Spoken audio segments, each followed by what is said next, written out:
Diane, 11:30 a.m., February 24th, entering the town of Twin Peaks. E foi assim que, em 1990, um agente do FBI nos guiou para dentro de um universo que mudaria a forma como enxergamos a televisão. Para muitos, Twin Peaks parecia, à primeira vista, um simples mistério de assassinato.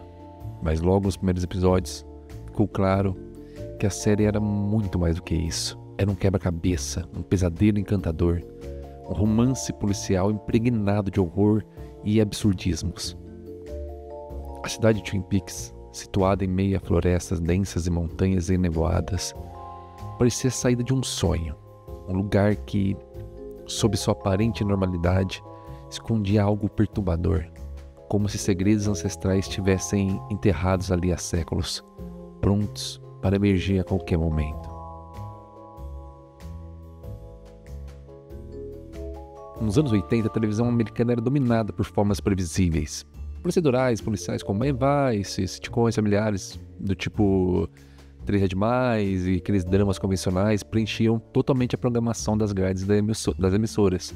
A TV era vista como um meio de entretenimento escapista, com histórias lineares e sem grandes experimentações. Foi então que, em 1990, David Lynch e Mark Frost desafiaram esse cenário ao trazer Twin Peaks para as telas. A série começava como um típico mistério policial. A descoberta do corpo da jovem Laura Palmer, envolto em plástico à margem do rio. O agente do FBI, Dale Cooper, chega à pacata cidade de Twin Peaks para investigar o crime, mas logo percebe que nada ali é tão simples quanto parece. A série subverteu as expectativas ao transformar um caso de assassinato em um mergulho no subconsciente coletivo da cidade e na própria psique americana. O impacto foi imediato. A frase "Quem matou Laura Palmer?" tornou-se um fenômeno cultural, ecoando em discussões televisivas, revistas, até mesmo em campanhas publicitárias. Mas o que muitos não esperavam era que Lynch nunca teve a intenção de resolver esse mistério de forma convencional. Para ele, a trama policial era apenas um pretexto para explorar os segredos, medos e a dualidade presente em cada habitante da cidade. Outro diferencial foi a forma como a série incorporou elementos do cinema para dentro da televisão. As técnicas narrativas, a estética de Twin Peaks eram inovadoras para a época. Câmera subjetiva, iluminação sombria, trilha sonora atmosférica e o uso de sonhos e simbolismo para guiar a história. Essa abordagem visual e sensorial fez com que a série fosse muito além de um simples drama criminal. Era uma experiência audiovisual única que você tinha nos seus olhos. Entretanto, sua originalidade também a tornava um desafio para o público. Quem esperava uma resolução rápida e convencional ficou desconcertado com as reviravoltas surreais, as cenas oníricas, os personagens excêntricos que falavam em enigmas. Twin Peaks exigia paciência e interpretação, algo incomum para uma produção televisiva aberta da época. Mesmo assim, seu sucesso foi imediato. A primeira temporada alcançou altos índices de audiência, foi indicada a prêmios importantes e gerou uma base de fãs fiel. Mas, como veremos no decorrer do vídeo, o que começou como um triunfo acabou sendo sabotado pelas próprias dinâmicas da televisão tradicional da época.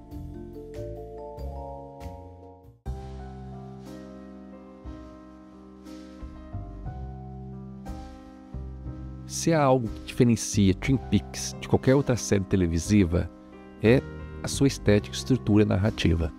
Desde o primeiro episódio, Lynch e Frost estabeleceram um universo visual que parecia existir entre o real e o onírico, o familiar e o bizarro. A combinação de luz e sombra, cores saturadas e a presença constante de névoa e madeira criava uma atmosfera etérea, onde cada quadro parecia saído de uma pintura surrealista. O que Lynch fez em Twin Peaks foi criar uma série que não apenas contava uma história, mas também era uma obra de arte visual e sonora.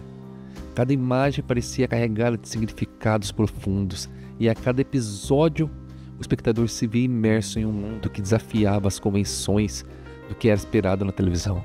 Twin Peaks fazia os espectadores navegarem entre um mundo racional e o espaço onde a lógica era constantemente subvertida. A cada novo mistério revelado, um evento estranho que acontecia na cidade, o espectador se via mergulhado em uma espiral de mistérios ainda mais profundos. Lynch utilizava a estranheza, assim, entre aspas, né, como um dispositivo narrativo poderoso, criando situações e personagens que levavam o público a questionar a própria realidade do universo de Twin Peaks. Como em quase todo o trabalho do Lynch até então, os elementos da qual ele bebia do surrealismo sempre esteve muito presente no seu próprio cinema, né? E isso consecutivamente foi refletido na própria série. Ele utilizou com maestria esses elementos para construir uma atmosfera única de inquietação. A Sala Vermelha foi um dos maiores exemplos disso.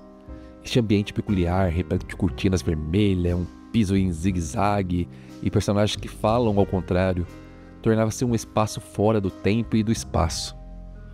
E esses elementos, como o piso em zigue-zague e coisas do tipo, já esteve presente nas obras anteriores do Lynch. Aqui a trama se distanciava de qualquer convencionalismo narrativo, dando espaço para sonhos, alucinações e encontros com o desconhecido, como o agente Cooper e seu constante contato com figuras misteriosas. A trilha sonora do Angelo Badalamenti teve um papel fundamental na construção dessa atmosfera. Seu tema principal, a melodia melancólica e hipnótica, se tornou um dos mais icônicos da televisão.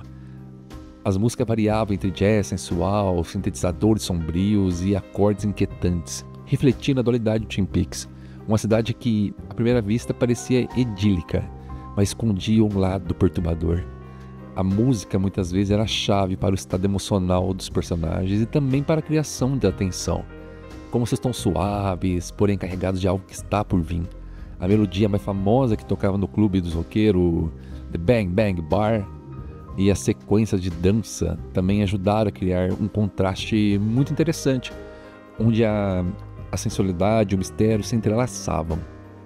Narrativamente, Twin Peaks quebrou todas as convenções da época. A série não se contentava em ser apenas um mistério policial. Ela era ao mesmo tempo uma novela exagerada, um thriller psicológico, um horror cósmico e uma comédia absurda. Lynch usava diálogos pausados, performances excêntricas para criar um senso de estranheza constante, onde até mesmo as cenas mais cotidianas tinha algo de inquietante ali. A série desafiava os espectadores a não se prenderem à linearidade da trama e a questionar o que significava realmente essa realidade. Os personagens eram outro aspecto essencial dessa construção única. Dale Cooper, com seu otimismo ingênuo e fascinação pelo oculto, se tornava uma figura quase mitológica dentro da série. Enquanto ele tentava resolver o mistério de Laura Palmer, suas próprias buscas interiores, seus encontros com forças sobrenaturais nos mostravam uma complexidade e um dilema existencial muito além de um simples detetive. Laura Palmer, mesmo morta, era um onipresente, um fantasma que assombrava cada canto da cidade, conectando os personagens de maneiras inesperadas, sabe? O conceito de a cidade secreta tomava forma através de suas interações, onde cada habitante parecia carregar seu próprio segredo, seu próprio conflito interno, algo que o Lynch, o Frost, exploravam a fundo. A relação entre os habitantes de Twin Peaks e os eventos sobrenaturais era permeada por um elemento de tensão entre a moralidade e o desconhecido. Por exemplo, o mistério de Bob, a entidade demoníaca, trouxe à tona um medo primitivo, o mal como algo invisível e imprevisível. Bob personificava o mal absoluto, uma presença que só se manifestava no inconsciente, mas com a capacidade de manifestar-se em pesadelos e alucinações. Esse terror psicológico deixava uma marca profunda no espectador. Lynch não se limitou a usar apenas o simbolismo e as metáforas, mas sim o subconsciente coletivo, o sonho e as figuras arquetípicas. A famosa Sala Vermelha, com seu chão zigue-zague, cortinas vermelhas, personagens que falavam ao contrário, parecia um recorte do subconsciente transpostos diretamente para a tela. Era um espaço fora do tempo e do espaço, onde as regras da lógica não se aplicavam, e onde os segredos se revelavam através de símbolos e metáforas. A maneira como o Lynch e o Frost costuraram esses elementos dentro de uma narrativa principal fez com que Twin Peaks transcendesse a televisão tradicional e a série se tornou uma experiência sensorial, um quebra-cabeça que os espectadores precisavam decifrar em uma obra-prima que permanece única mesmo décadas após sua estreia. Cada personagem, cada diálogo, cada cena parecia ter múltiplos significados. E essa complexidade levou a série a um status de culto, onde os fãs continuaram a revisitar e reinterpretar os eventos, criando uma relação duradoura com o material. E olha eu aqui, revisitando e fazendo exatamente isso com essa série, né?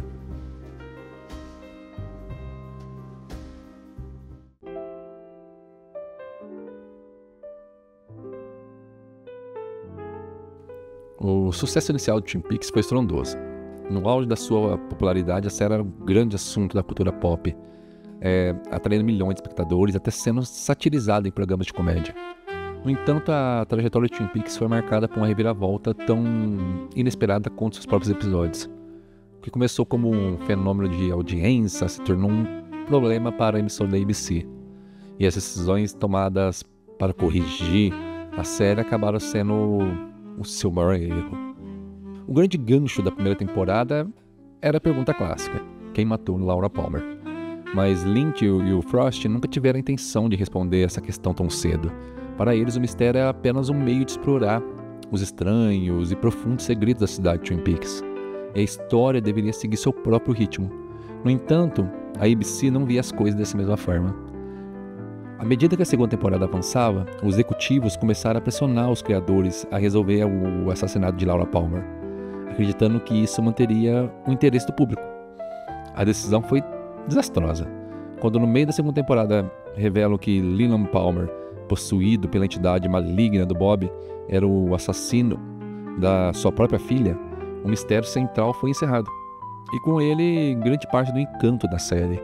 Com a resolução precoce, Twin Peaks perdeu sua principal força motriz. O enredo começou a se fragmentar e a série passou a se concentrar em tramas secundárias menos envolventes, né? Como a guerra entre Ben Horne e Catherine Martel e o arco cômico do James Hurley fugindo da cidade, sem um mistério intrigante ou um objetivo claro, a audiência despencou totalmente. O Lynch, que já estava menos envolvido na produção diária da série, retornou apenas nos episódios finais para tentar resgatar Twin Peaks, né? Ele, com essa resolução da ABC, resolveu abandonar um pouco o projeto, e quando ele retorna para tentar resolver toda essa bagaça, né? E entregou um dos finais mais enigmáticos e perturbadores da história da televisão. O último episódio termina com Dale Cooper aprisionado na temida Sala Vermelha, enquanto Top Gunner, possuído por Bob, escapa para o mundo real. Era um cliffhanger monumental. Mas não houve uma terceira temporada até em tal momento, pois em 1991 a ABC resolveu cancelar Twin Peaks.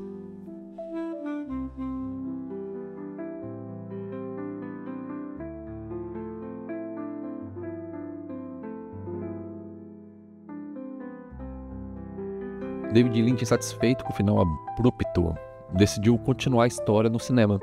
Em 1992, lançou Twin Peaks Fire Walk With Me, um prelúdio sombrio que explorava os últimos dias de Laura Palmer antes de sua morte. O filme foi uma experiência muito diferente da série, mais angustiante, violento e sem um humor excêntrico que equilibrava os momentos de horror. A recepção foi brutal. O público esperava uma continuação do mistério da série e se frustrou com a abordagem introspectiva e experimental do filme. A crítica não foi generosa também, foi vaiada no Festival de Cannes e recebeu duras avaliações da imprensa americana. Para muitos pareceu realmente o ponto final daquela aventura que foi Twin Peaks, enterrado sob a sua própria escuridão. No entanto, com o passar dos anos, o filme começou a ser reavaliado, revisitado pelas pessoas. O que antes parecia uma obra desconexa se revelou essencial para entender a verdadeira essência da série. Fire Walk With Me não era apenas um prelúdio, mas uma peça-chave para compreender a tragédia de Laura Palmer e o horror existencial da cidade. Hoje, muitos críticos e fãs consideram o filme uma das grandes obras do Lynch e um complemento indispensável para Twin Peaks. Particularmente, meu filme favorito do Lynch. É que é difícil escolher.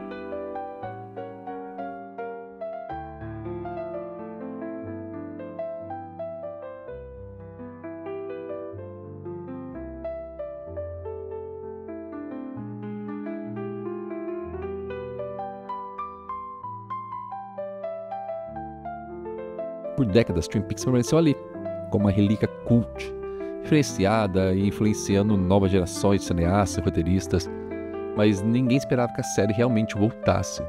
Isso mudou foi em 2014, quando o Showtime anunciou que David Lynch e Mark Frost estavam desenvolvendo uma nova temporada, que aconteceu em 2017. Twin Peaks The Return estreou e pegou todo mundo de surpresa. Quem esperava um retorno nostálgico a pequenas cidades se deparou com algo completamente diferente. Uma experiência de 18 horas que desafiava todas as convenções narrativas da televisão moderna. Não esperava menos de quem vinha, né? Em vez de simplesmente resolver os mistérios do passado, Lynch expandiu o universo de Twin Peaks para um território ainda mais surreal e metafísico. A série acompanhava o destino de Dale Cooper, agora dividida entre sua versão original e seu doppelganger possuído, enquanto explorava conceitos como múltiplas realidades, viagem no tempo e o próprio significado da existência. Episódios como o lendário Parte 8, uma jornada experimental pela criação do mal no universo, que, para mim, o maior episódio de série da história da televisão, mostra que The Return não era apenas uma continuação, mas uma redefinição total do que a televisão poderia ser. A recepção foi polarizada. Alguns fãs esperavam algo mais próximo do formato tradicional da série original e ficaram frustrados com a estrutura lenta e abstrata do The Return. Outros, no entanto, reconheceram a genialidade da abordagem do Lynch e viram a série como uma das obras audiovisuais mais ousadas do século XXI. Muitas listas colocando como essa terceira temporada não como uma terceira temporada de série, mas sim como um filme único, e entrando em listas famosas como um dos melhores filmes do século XXI, né? Independente das opiniões, essa terceira temporada realmente veio para consolidar Twin Peaks como uma das séries mais influentes e revolucionárias da história. Já não bastasse o que já foi feito na década de 90, mas veio para reforçar mais ainda, né?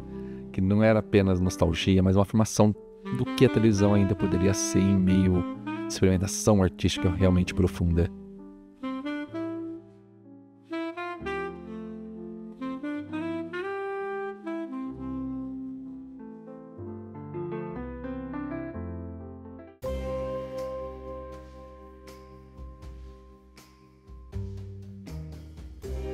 Twin Peaks não foi apenas uma série inovadora em termos de estética e narrativa. Seu impacto transcendeu as fronteiras da televisão, deixando uma marca profunda na cultura pop.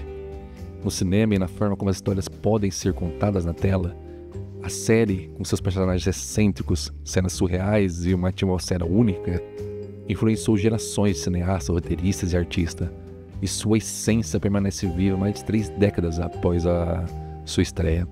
A influência no cinema e na televisão.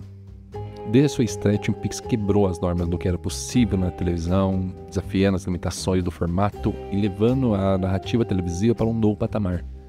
Sua abordagem inovadora foi fundamental para a evolução da série da televisão moderna, especialmente aqueles que ousam misturar gêneros e explorar o psicológico, o fantástico. E no cinema não foi diferente, né? Influenciando diretores, influenciando novas formas de contar narrativas.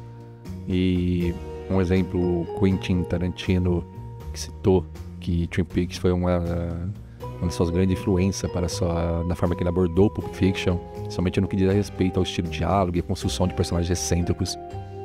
Na televisão, o impacto foi igualmente profundo. Séries como Arquivo X, Lost, Sopranos, True Detective, todas com muita influência do trabalho do Lynch e do Frost. A ideia de explorar mistérios complexos, personagens multifacetados e a fusão terror psicológico com o fantástico tornou-se uma abordagem mais comum na TV moderna.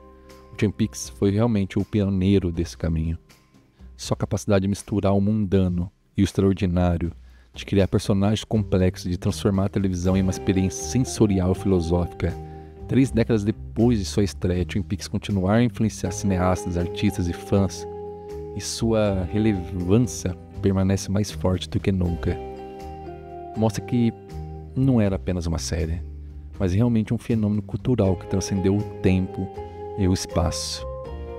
E a única coisa que me resta a dizer é obrigado, Mark Frost, e com um coração gigante E com muito carinho, obrigado, David Lynch.